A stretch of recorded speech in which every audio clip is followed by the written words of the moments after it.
Atualmente, o Brasil sofre com uma das piores recessões que o país já viu desde o início da República, e ela está a caminho de se tornar a recessão mais longa das últimas décadas. Com início no segundo trimestre de 2014, ela é a nona recessão pelo qual o Brasil passa desde 1980, e a extensão da atual recessão seria de pelo menos 4 trimestres, quando a média é 2,8. Já os Estados Unidos, nesse mesmo tempo, passaram por apenas 5 recessões. Por que então o número de recessões no Brasil foi quase o dobro que o dos Estados Unidos? E quais são as razões atrás desse desempenho tão diferente da economia brasileira? Antes de responder essa pergunta, é preciso entender o que é uma recessão. O Comitê de Datação dos Ciclos Econômicos no Brasil, o CODACE, define uma recessão como um período caracterizado por um declínio expressivo da atividade econômica ocorrendo simultaneamente em diversos setores durante alguns meses. As recessões fazem parte dos chamados ciclos econômicos. Ao longo do tempo, a produção nos países normalmente cresce, resultando em aumentos da renda nacional e da renda per capita, melhorando o padrão e nível de vida das pessoas. Tais períodos são de tempos em tempos interrompidos por outros de contração ou recessão, gerando na maioria das vezes um aumento no desemprego. Um ciclo completo vai de pico a pico ou de vale a vale, com fases de expansão e retração irregulares. É preciso ressaltar que não existe consenso sobre as causas dessas flutuações entre os economistas. Alguns acreditam que a origem principal desses ciclos está em choques da demanda agregada, enquanto outros apontam justamente para choques da oferta agregada. Voltamos agora para a questão principal: 9 recessões no Brasil versus apenas 5 nos Estados Unidos. Por quê? De acordo com Andrew Abel, Ben Bernanke e Dean Krushore, em Macroeconomics, é comum que economias emergentes tenham ciclos mais curtos e mais voláteis. Isso se relaciona com várias características específicas dessas economias, entre elas o fato de que seus mercados financeiros são menos desenvolvidos, a maior exposição na volatilidade da conta corrente, mudanças nas exportações e importações e outros fatores. Nos países desenvolvidos, em geral, os ciclos econômicos são menos intensos, as recessões são mais rasas e os picos menos altos.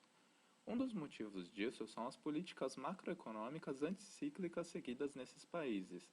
Atualmente, é comum perceber que estes governos só intervêm no ciclo quando tudo indica que a recessão pode estar muito forte. Já em economias em desenvolvimento, as políticas macroeconômicas geralmente operam de forma procíclica. Isso tem em grande parte a ver com a dificuldade que seus governos enfrentam de pegar mais dinheiro emprestado quando a economia se encontra em recessão.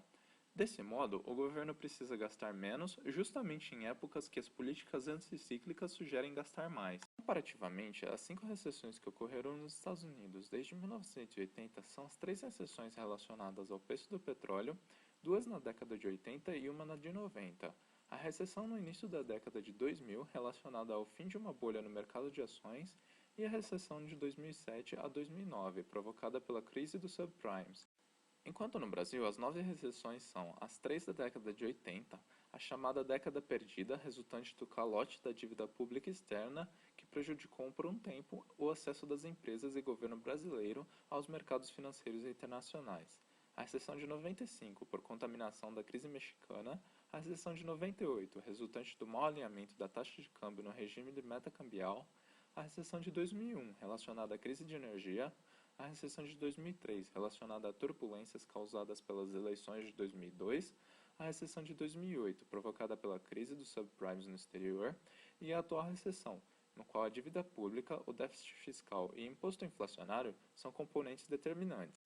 Fica claro que a economia brasileira é mais vulnerável a contaminações de crises que ocorrem em outras economias emergentes, como ocorreu em 95 por conta do México, em 2008 por causa dos Estados Unidos e em parte em 98 devido à Ásia e Rússia. Podemos ver que o ciclo econômico é sensível ao cenário político, como no caso de 2003 e 2014. Crises fiscais e insolvências pendentes do governo, com uma dívida pública crescente e não sustentável, são determinantes para as 3 recessões da década de 80 e a atual recessão. Problemas de fornecimento de energia, em parte causados por distorções de preços resultantes da administração desses preços pelo governo, impactam 2 recessões, a de 2001 e a de 2014. Podemos concluir que se o governo brasileiro conseguisse evitar crises fiscais, a economia brasileira provavelmente sofreria menos recessões. A Lei de Responsabilidade Fiscal foi criada para dar um fim a esse tipo Created using Powtoon.